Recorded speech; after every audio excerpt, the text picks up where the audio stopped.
ৰাইজে নখ জোকাৰিলে নৈ বয় কথাৰে নহয় হাতে কামে তথা কৰ্মৰে পৰিচয় ১ নং দোলাবাৰী ইউথ ক্লাবৰ বিশেষ পদক্ষেপ ঐতিহ্যমণ্ডিত তেজপুৰৰ মৰাভৰলীত চাফাই অভিযান নৱনিযুক্ত জিলা পৰিষদৰ নেতৃত্বত চাফাই অভিযান মাদ্ৰাছৰ কণ শিক্ষাৰ্থীৰ সৈতে একেলগে কৰি আছে চাফাইৰ কাম অসমৰ ভিতৰত আটাইতকৈ চাফা চহৰ হিচাপে পৰিচিত তেজপুৰ চহৰখনৰ সৌন্দৰ্য বৰ্তাই ৰখাই আমি তেজপুৰীয়া ৰাইজৰ কৰ্তব্য এই প্ৰবল গৰমৰ পৰা পৰিত্ৰাণ পাবলৈ তেজপুৰৰ ভিতৰত প্ৰাকৃতিক সৌন্দৰ্য আৰু শীতল বতাহৰ সমাহাৰ থকা অন্যতম চিনাকি ঠাই হিচাপে পৰিচিত তেজপুৰ মৰাভৰলী আৰু বিগত কিছুদিনৰ পৰা আমাৰ মাজৰ কিছুমান লোকে এই মৰাভৰলীত বিভিন্ন ধৰণৰ জাবৰ পেলাই ঠাইখনৰ প্ৰাকৃতিক পৰিৱেশৰ প্ৰতি ভাবুকিৰ সৃষ্টি কৰিছে এই মৰাভৰলীৰ সৌন্দৰ্য বৰ্তাই ৰখাৰ উদ্দেশ্যে আজি ভুমুৰাগুৰি জিলা পৰিষদ নৱনিযুক্ত প্ৰাৰ্থী নাৰুল হকৰ নেতৃত্বত ১ নং দোলাবাৰী ইউথ ক্লাবৰ সদস্যসকল তথা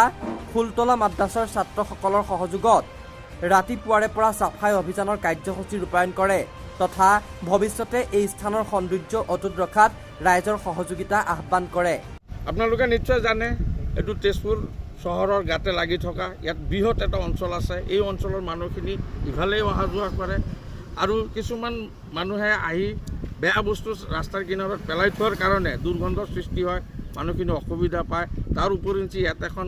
মাদ্ৰাছাও আছে মাদ্ৰাছাত প্ৰায় ১০০ৰ ওপৰত ছাত্ৰ আছে তেওঁলোকৰো অসুবিধা হয় কিছুমান সময়ত আমি কিছুমান ছাত্ৰৰ বেমাৰ হোৱাও দেখা পাওঁ সেই কথাবিলাকৰ প্ৰতি লক্ষ্য ৰাখি